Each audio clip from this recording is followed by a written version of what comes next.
A good boy, a bad boss, and growing to the next level. All this and more in this episode of the podcast.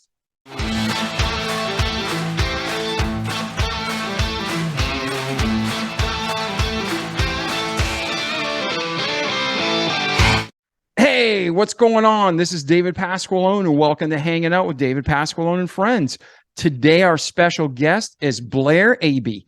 Blair is going to talk to us today about his journey from being a good boy to having a bad boss to learning to grow through it all and become a better man. He talks about how he went in his journey through school, starting off in pre-med, then switching his major, switching his career again, and how what seemed devastating, he whistleblew, did the right thing, and he was punished for it.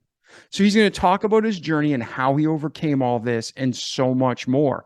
We talk about religion. We talk about reincarnation.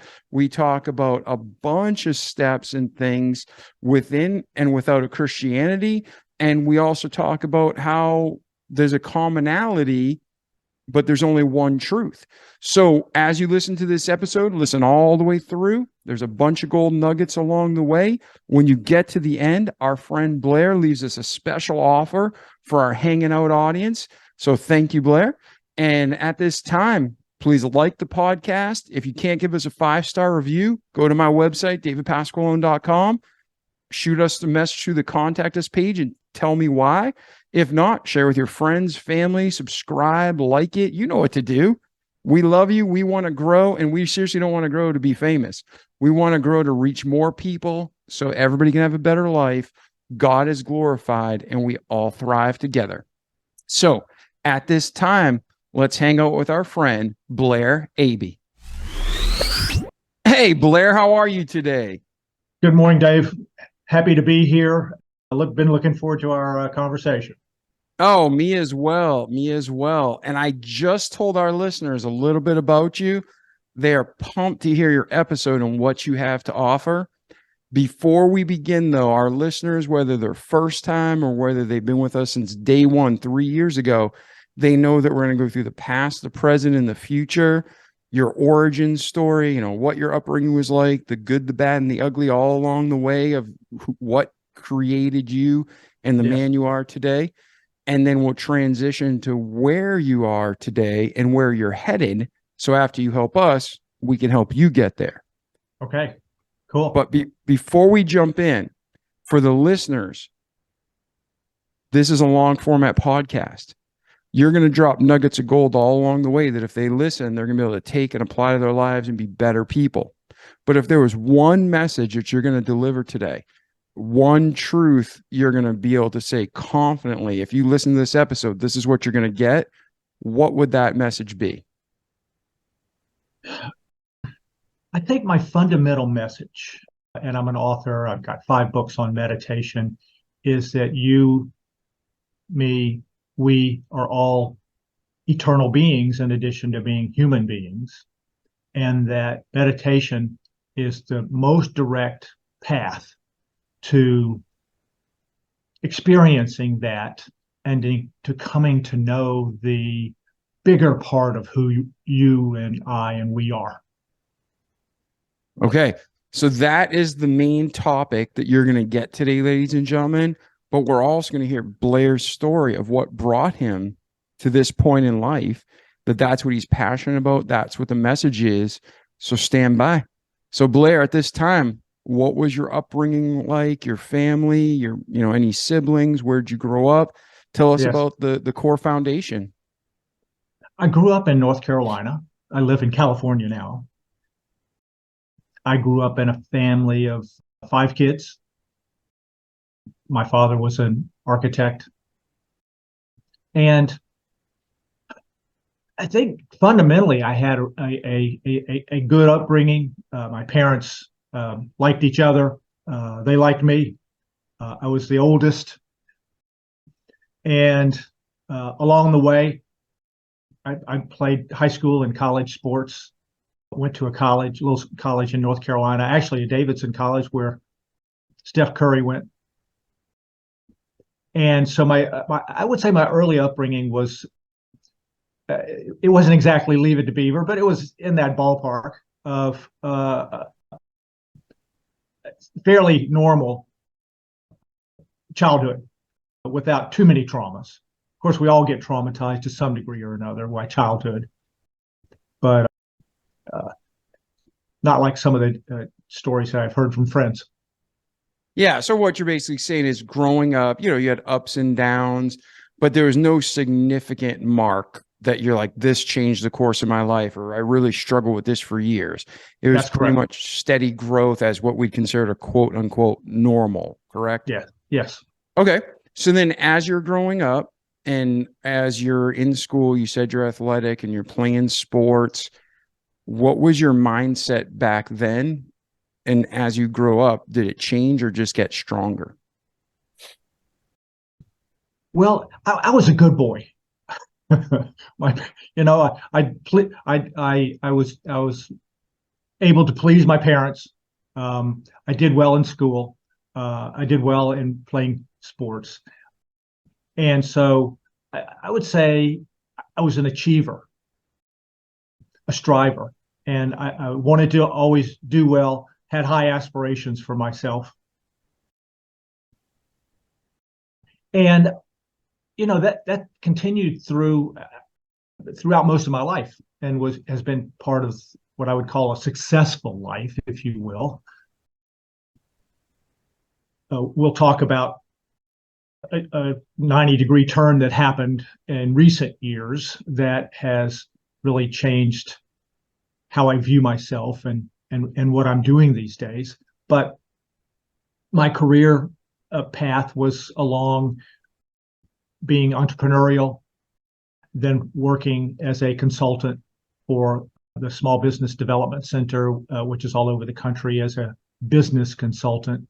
And my career doing that spanned about 25 years. Okay, and then let's back up a little bit then. Sure. So you're growing up, childhood's kind of normal, you go into college. When you're in college, Yes. was your major business? Did you stumble upon that? Where did your life go at that point? Yes. And did we miss anything between birth and college before we jump in? Not really, not anything that I would call significant. So I entered college with the expectation of going through pre-med and becoming a doctor.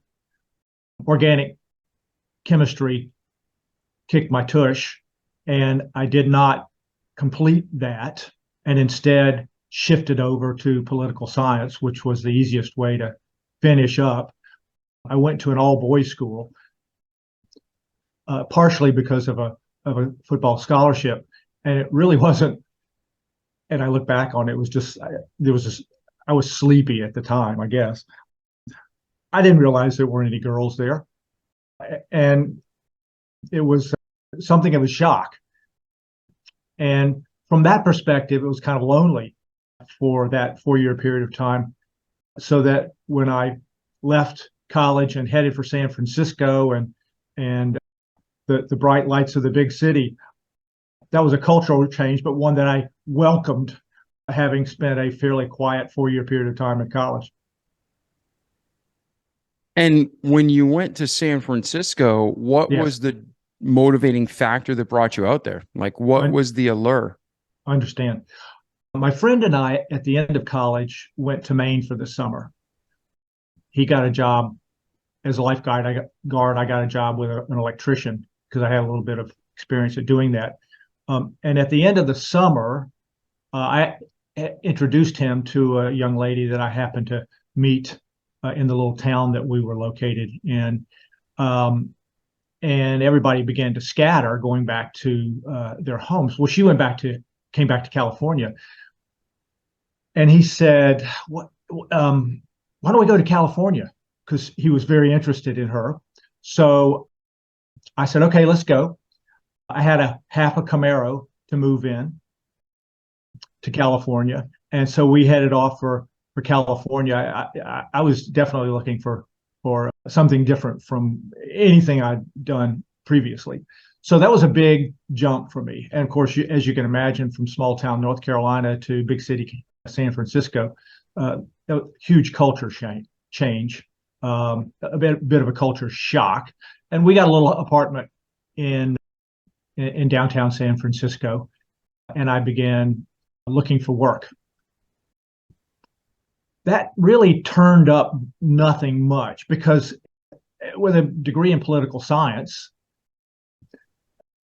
I was looking for a white collar job of some sort. Well, in San Francisco, everybody, it's very competitive.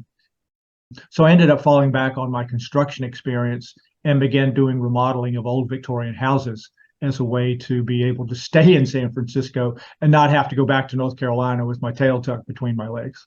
And then that's what I did for 4 or 5 years before I went back to school and got a degree, advanced degree, a master's degree in public administration, and started working for the state of California at that point. So you're going from pre-law to political science to construction, and now you're continuing to grow, to Yes. continue to educate yourself and to try new things. So where does your life go from there? I worked for the state of California for about almost 5 years, and then started a business with a couple of other guys in Berkeley. The name of the business was the Owner Builder Center. And what we did was to teach people how to build and remodel their own homes. So we had classes and workshops and seminars and architectural services and finance services and just a whole bunch of things that we could offer to the public, including a summer program where people came from all over the country to a rural site where they got a chance to learn construction knowledge and actually work on a house that was under construction. So it was a little bit like Tom Sawyer in a way, in that it was people working on somebody's house, and we got paid to work on that person's house, and people paid us to learn. And it was really the first time I had any national exposure. We got some publicity through Time Magazine, for example, for the program, and other major media outlets. And it became, quite something there for a while. That's awesome. And then as you're doing this, you said you had 2 partners. Yes. Are you still single at this point? Did you meet your wife yet? Okay. I met my wife during that time. It was 8 years before we ended up getting married. She was married at the time that I met her.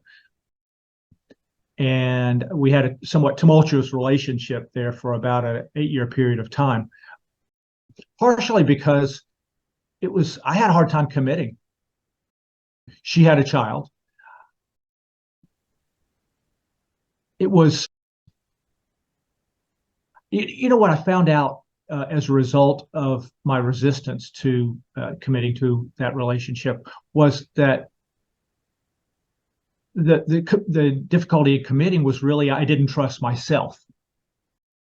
I would say one of the things about my upbringing was that my relationship with my mother was close. In fact, in some ways, a little bit too close.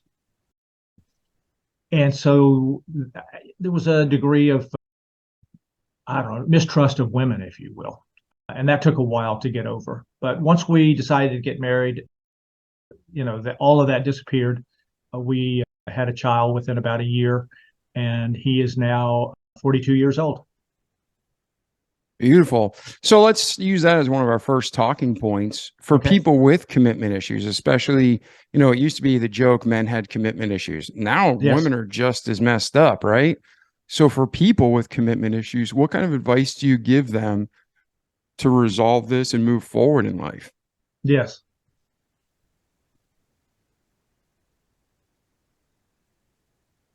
I think what I would say about that is that commitment issues are internal, that it's useful and valuable to examine what that's about.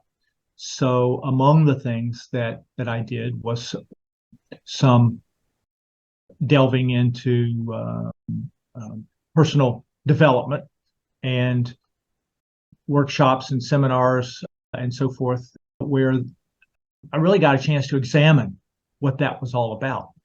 And eventually the light bulb went off, and I realized that the problem was me, not her. And that it just sort of cleared the way, if you will, for us to proceed. Excellent. What was some of the things you did? So people are listening and they're used to the show, Yes. not just what you achieved or overcame, but the practical steps of how you did it. So do you remember any of the steps you took of the self-growth, not just self-growth? Was there a book you read that stood out? Was there a program you went to? Was there questions you asked yourself? Was there anything that got you to that point that you can remember? Yes, I understand. And this goes along with my interest in spirituality and all of that. My first introduction into spirituality was a Jungian dream workshop at the Jewish Community Center down in downtown San Francisco. And that was really part of my awakening. I began to see that there was more to life and more to being human than the somewhat limited upbringing that I had. I also then began doing yoga and meditation at that time. And that was an additional step in my awakening, to be exposed to a different religion, to be exposed to a different view of spirituality, to be able to delve into myself from a meditative perspective, which, as I said, I think is the most direct route to waking up and growing up. I also there was a program called the Earhart Seminar Training, EST, and my wife and I at the time were both involved in that, and that was a deep dive into spirituality and to self-examination. And then they had workshops and seminars after that. So I took advantage of those opportunities as well. And that really propelled me forward in terms of my spiritual growth and evolution. All right. So now you're making progress personally. You've met your wife. You're deciding to commit. And then your business, you're working with two partners, and everything seems to be going well. Where does life go from there that got you from that being an entrepreneur to working at the Small Business Development Center? Yes. The business that I was doing did okay, but I would say that it wasn't a overwhelming success financially, certainly. And so we struggled. We struggled, like a lot of young couples, to just make ends meet and to keep the bills paid and so on and so forth. And ultimately, what we decided to do was to move back to North Carolina, because there was an opportunity there to buy a house, which we had not been able to do in the San Francisco area. And it was at the point where we moved back, our son, our dog, our cat, Lynn and I, in a Dodge Caravan, moving back to North Carolina and basically starting over. It was at that point that I found an opportunity to do Small Business Development Center work and to do business consulting. And that really was my career trajectory, if you will, in working first with clients, then moving up to being a leader, team leader, and a regional director, and all the way to the point where we moved back to California, where I took a job in San Diego as an assistant state director of the program that's in Southern California. Wow. Beautiful places you've lived. North Carolina, Yes, San Diego, absolutely. Yeah. San Francisco. Yeah. You got tried to keep that going. yes, there's beautiful places all over the US, but you hit quite a few of them. Yes. So now you're there. Yes. And you're back in California, but you're in San Diego. Yes. And then what are you learning? What are you Right. achieving and growing as your life moves forward? Yes. Well, unfortunately, that turned out to be professional hell. Mm. My boss I'd never had a bad boss. This lady was terrible. She was somewhat psychopathic, really. She was abusing employees. She was misusing funds, and she was basically running the program into the ground. The people who were supposed to be monitoring her, however, weren't doing their job, and she was a real smoke and mirrors kind of person. There was just a lot of uh, uh, inability of the people who were supposed to be watching over the program to see what was going on. And eventually, I just couldn't put up with it anymore.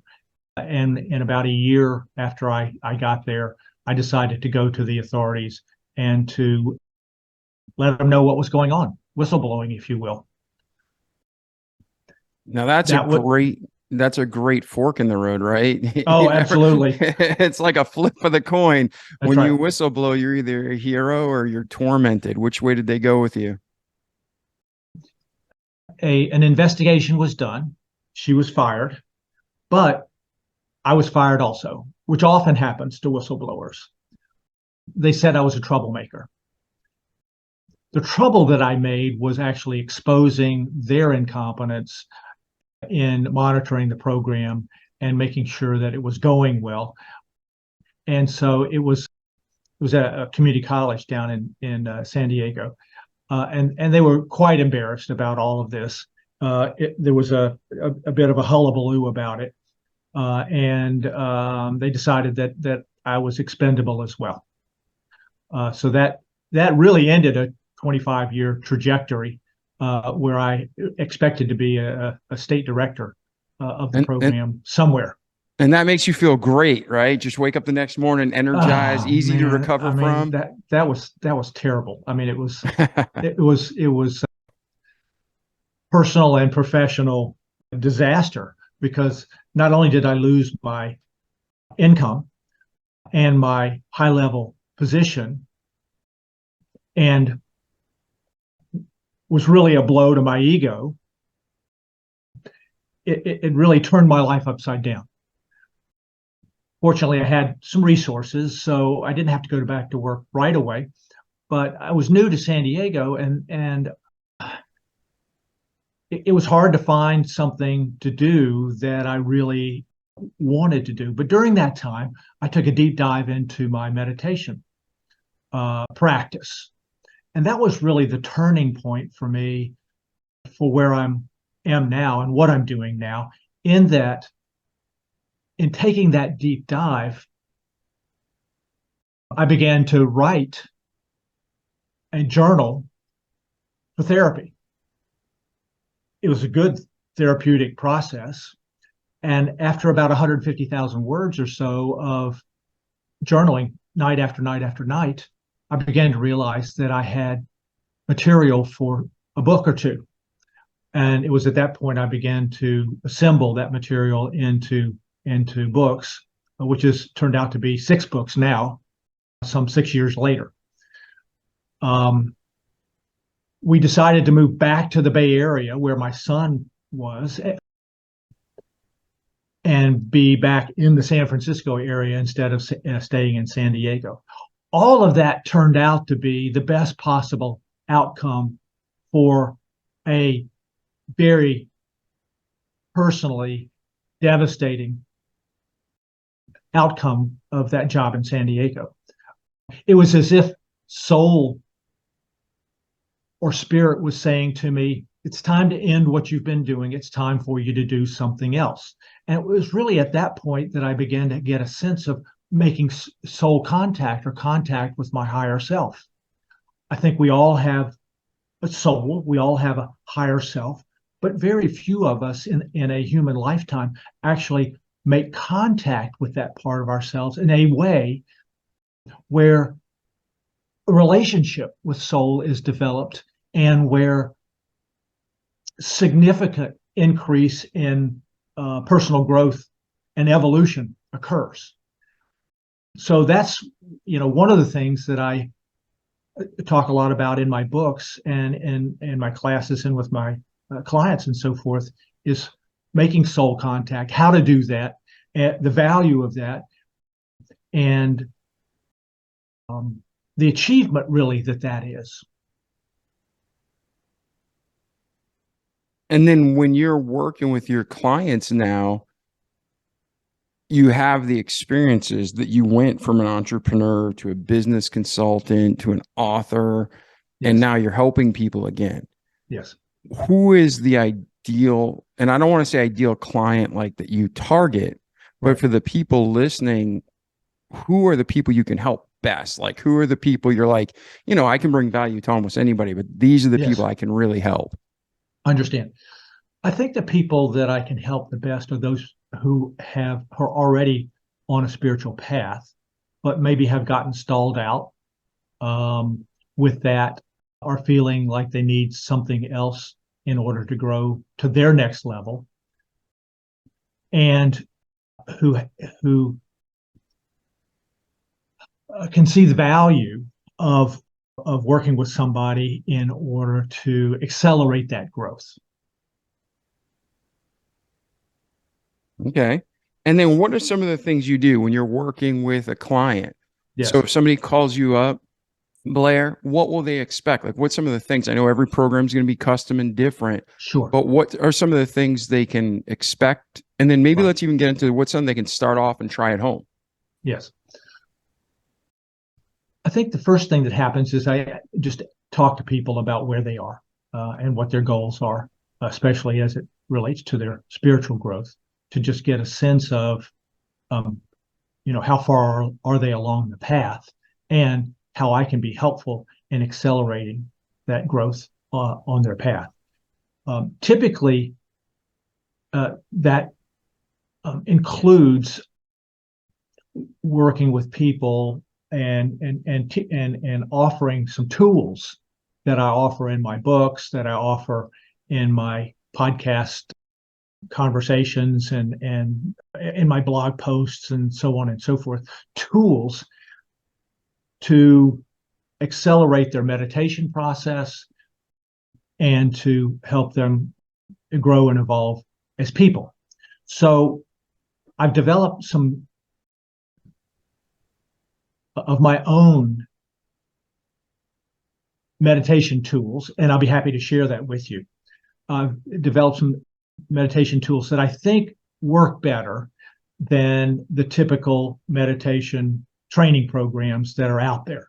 Most meditation training programs are about mind training, teaching yourself to calm down, teaching yourself or working with your mind in order to get your mind, in order to quieten your mind.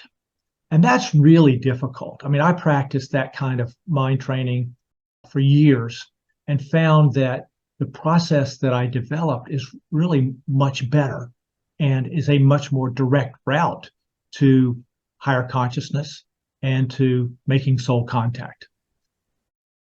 The process that I have for doing that is fairly simple and fairly straightforward, but it's turned out to be really powerful for people. So that's one of the things that I share with my clients is that meditation process and the use of that meditation process in order to accelerate their spiritual growth.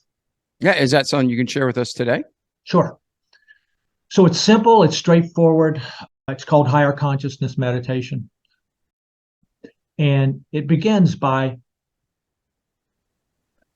I'll just take you through it by taking a deep breath and saying to yourself, peace, be still. A very powerful statement of mindfulness that you can use at any time, anywhere, to just calm yourself down. Just say, peace, be still. And then take another deep breath. This process has 5 steps. The first step is to make an open-ended statement. The all is. Now, I like using the all because it's an alternative to God, which has so many different connotations to so many people. But you can also say God is, or higher consciousness is, and have it be an open-ended statement, and have spirit or the all respond to you, offering you insight into what the all is. And that could be the all is omnipresent, for example. And you get a sense of omnipresence and what that's about. Or the response could be that the all is that I'm a piece of the all, so that the all and I are one. It's interesting. Everybody has, different responses to that because everybody has their own process. But opening oneself up to allowing God, Spirit, the all into your consciousness is the first step. The next step is to say, higher consciousness or soul is, and having it be an open-ended statement so that your soul can respond. Because your soul, your higher consciousness, your higher self wants to be part of your life. In some cases, it's waited, I think, lifetimes to be able to enter into the direct relationship with its human counterpart. And so the response might be to higher consciousness is, or soul is, a life companion, or it could be that the response is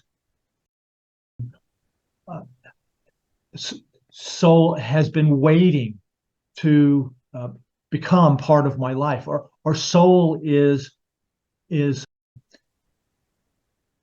that greater part of myself that is higher consciousness, or that is eternal beingness. The third step is to say, I am an eternal being. So it's a statement of who we are, I am, as an alternative or a different version of my human self. And then the last step is one of repeating several times a little mindfulness exercise, which is illuminate, elevate, radiate. So this whole process is intended to have an experience of illumination. And we'll have an experience of illumination. If you do it 5, 10, 15, 20, 25 times, it sometimes takes a while to let this begin to work. But if you marinate in it for a while, it begins to work, and the contact with higher self begins to happen. Contact with soul begins to happen. And then after doing the illuminate, elevate, radiate light into my world, then for however much time you have at the end of all of that, to just sit and be with it for a while and to have the experience of illumination. So that's what the process is like. Everybody has their own reaction to it. It's not for everybody, but it is for those people who may want like I said, a more direct route to illumination or to higher consciousness. And then what would people, when you say higher consciousness and illumination, Yes. define that, and what should people expect? Like, what is illumination? What is a higher consciousness? Right. Well, again, I think we all are eternal beings in a very limited biomechanical vehicle with an onboard computer, our minds, that controls the onboard vehicle. So because we're all limited in that way, and we've been limited that way, we've been taught that that's really who we are as human beings. Dog eat dog. It's a tough world out there, and you have to strive and scrap in order to make good, to have a good life. None of us are offered an alternative way of thinking about that. But our master teachers, from Jesus to Buddha to Lao Tzu and the Hindu folks, all of them said in one way or another that the kingdom of God, spirit, lies within you, and that's where you look for illumination, or that's where you look for spiritual growth, or that's where you look for development of your higher consciousness. They were all, I think, pointing in that direction with their teachings. Unfortunately, their teachings end up getting turned into religions and dogma, and people put them up on a pedestal that's out of reach, instead of realizing that their spiritual teacher, whoever their spiritual teacher happens to be, is merely somebody a little further down the path who's turning around and saying, here's the way to go. Here's the direction that you want to go in, and that is to find that higher self, to find that heaven within or spirit within, to find that part of who you are in this lifetime, and to transcend or to add that to your human consciousness. So what do you think when this world is over, when this life is over, what do Yes. you believe is beyond? Like I your think, beliefs, not you're right or I'm right. yes, no, I understand. No, I I understand. live by a biblical worldview, and most of our Yes. listeners do. But we have a Yes. heavy listenership in the Middle East, Right. Australia, all over the world, thankfully. But Yes. what is your belief system that, like, when we die, we close our eyes here, we open our eyes, or we never open our eyes? What happens? Yes. My belief and my experience is based on my delving down into all of this spirituality that I've done for the last 6 or 8 years. My really strong sense is that we take our last breath on this side, and then we take our next breath on the other side, which I like to call fifth dimensional reality. Three-dimensional reality here. Einstein said 4-dimensional reality includes time. Fifth dimensional reality is the reality of spirit. So I think what happens is that we then go off on the next adventure that we're going to have, whatever that happens to be, after taking that next breath into the other side.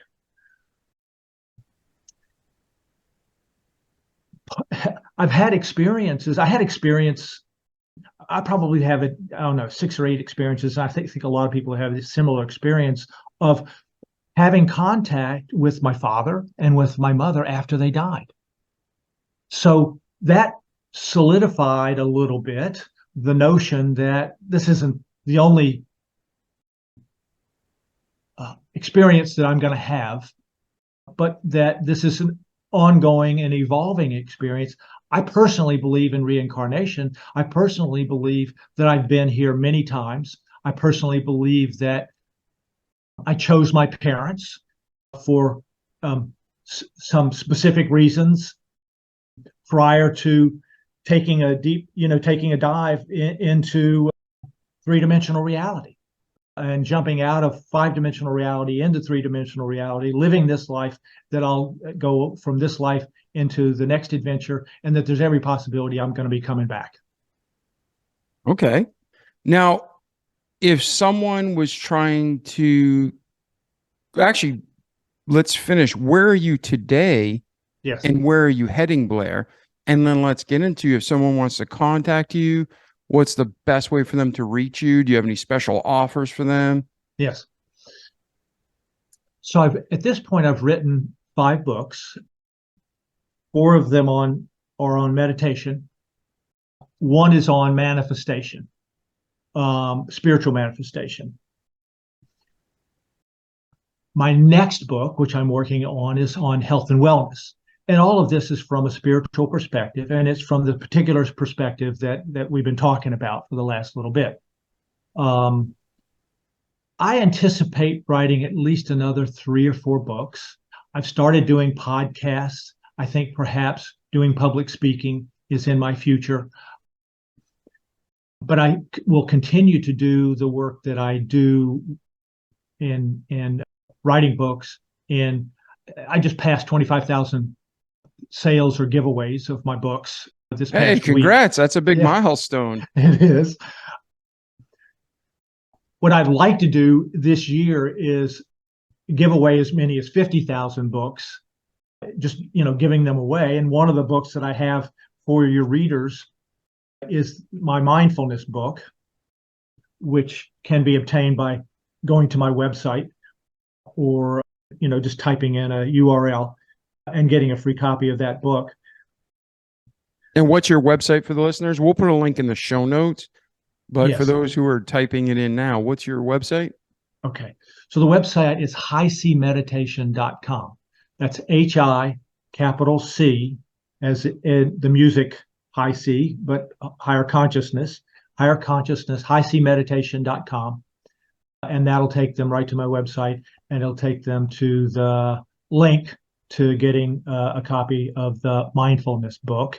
I'll put them on my email list. I'll be sending them a blog twice a month, and there'll be other things that that are available to folks who are interested in this sort of thing. Beautiful, beautiful. All right. Well, let me ask you another question then, Blair. Sure. Is there anything else we missed in your life from birth to today that Yes. we haven't discussed that you want to talk about? And also, is there a final message you want to leave with our listeners? So if they're like the last thing they do and they're hearing your voice and you want Yes. them to consider one more thing, is there anything that you want to say? Yes. Well, I think I mentioned. Let me, if I think we have time, let me share a manifestation tool that I use that works really well. It's called the best possible outcome manifestation tool.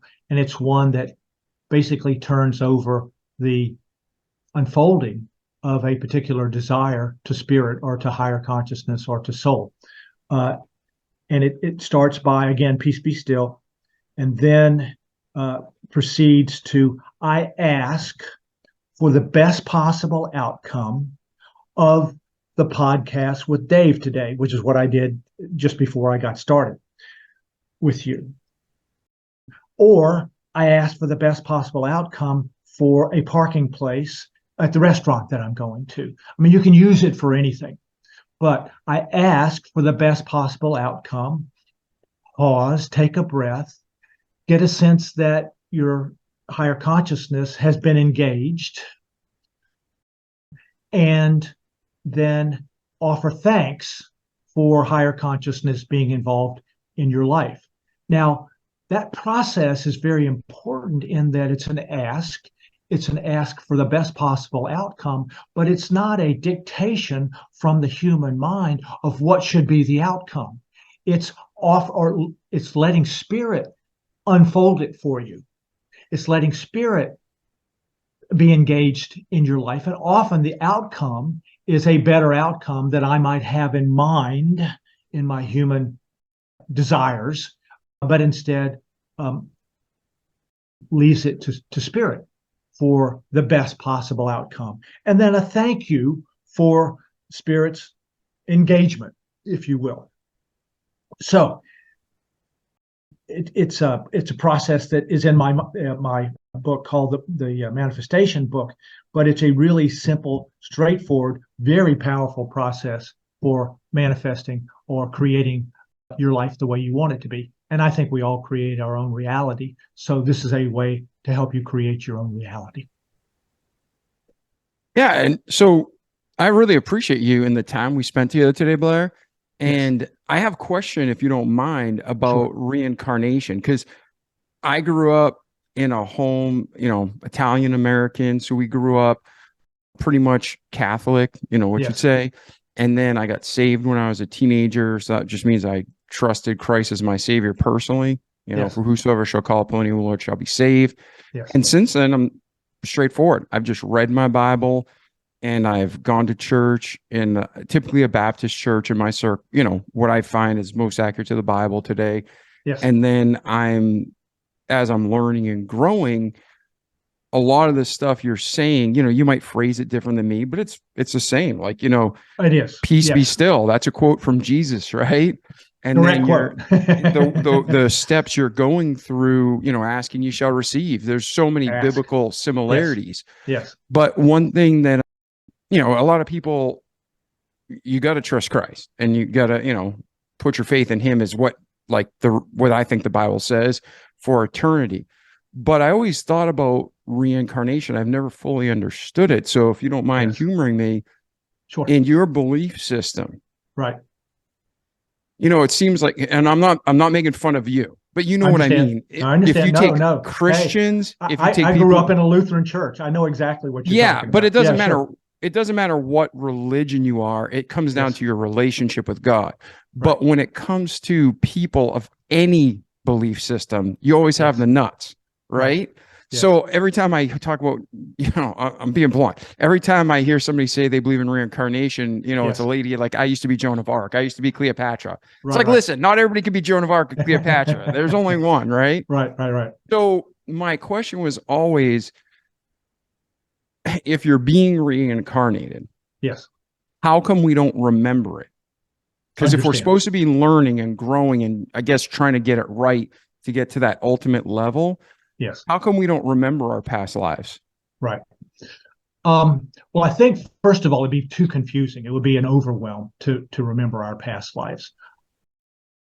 I think when we jump into three-dimensional reality, basically three-dimensional reality is set up so that you don't remember. And nobody, when you get here, offers any alternative way of thinking about it.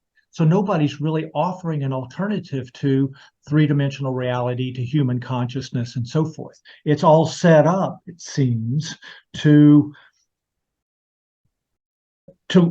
learn lessons over and over again, and to grow and to evolve.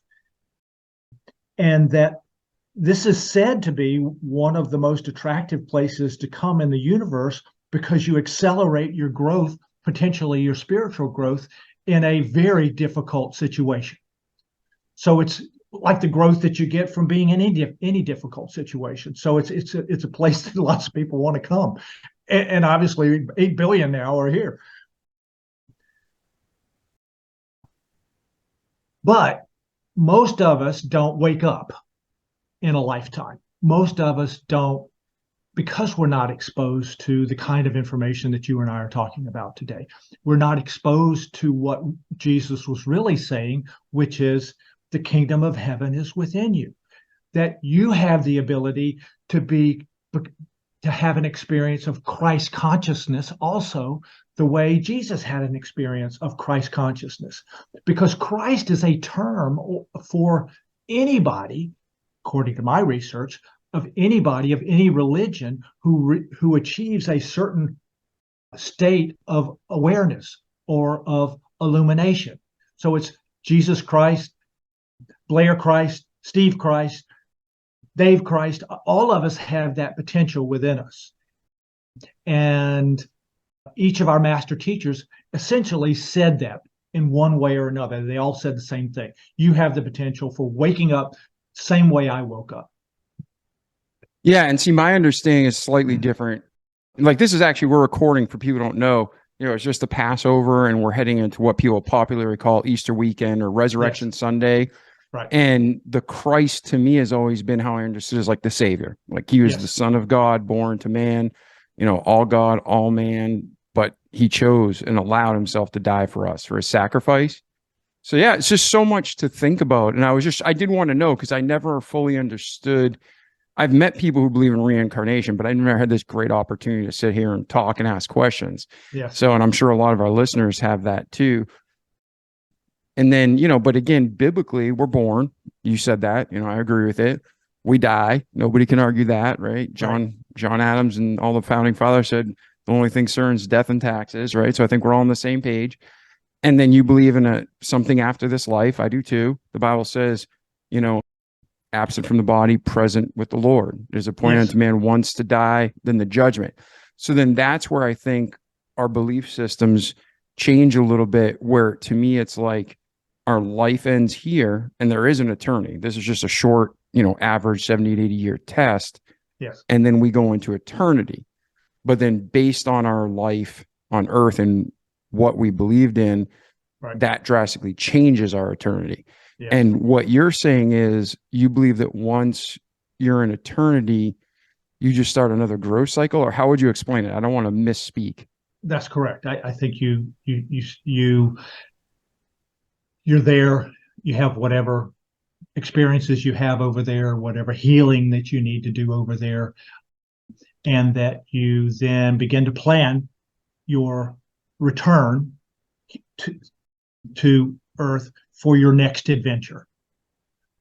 And then you live, you die, you go back to 5-dimensional reality. You have so, I mean, none of us really knows. Everybody has beliefs. They even have some experiences that says, well, yeah, this seems to be true.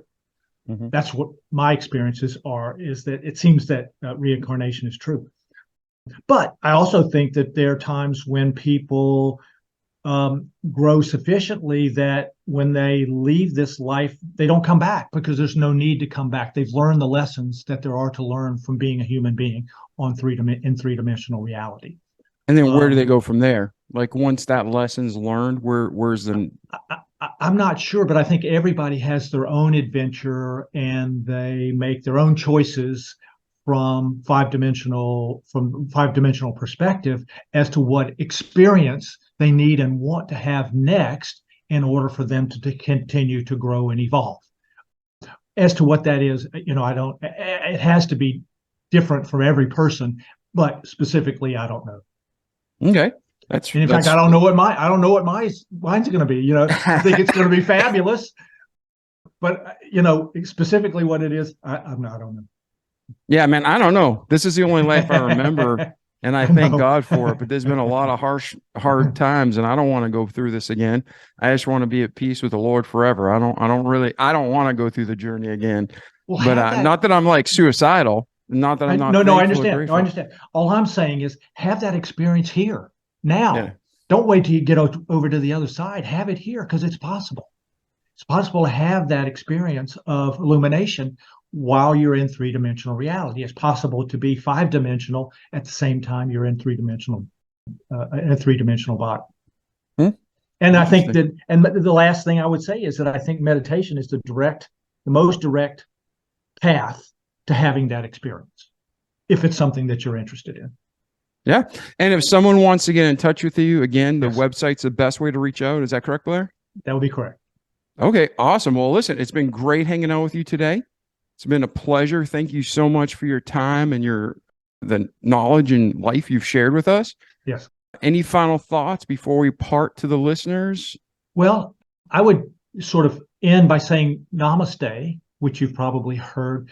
That means the spirit within me acknowledges the spirit within you. The higher consciousness within me acknowledges the higher consciousness within you. And I would say that to you, and I would say that to all your listeners. Namaste. Well, thank you, my friend. I appreciate you very much, Blair. Ladies and gentlemen, if you'd enjoy this episode, if you want to continue the conversation, please subscribe to our YouTube channel, our podcast through Apple, Spotify, or whatever you're using. Like it, share it, give us a 5-star rating. If you can't, shoot me an email through my website, davidpasqualone.com. Be like, you're ugly, you got a big nose, you're too boring, whatever it is. Let us know how we can make the podcast better so Blair and other guests get better exposure. But it's not about growing the podcast or pumping our guests. It's about helping you. It's about helping you grow and bringing you great content. And so the world's just a better place. It really is about glorifying God and helping people grow. So thanks for being here today. Blair, thank you for being here today. Appreciate it, brother. Absolute pleasure. Thank you so much for the invitation. Yes, yes. And ladies and gentlemen, we'll see you in the next episode. Ciao.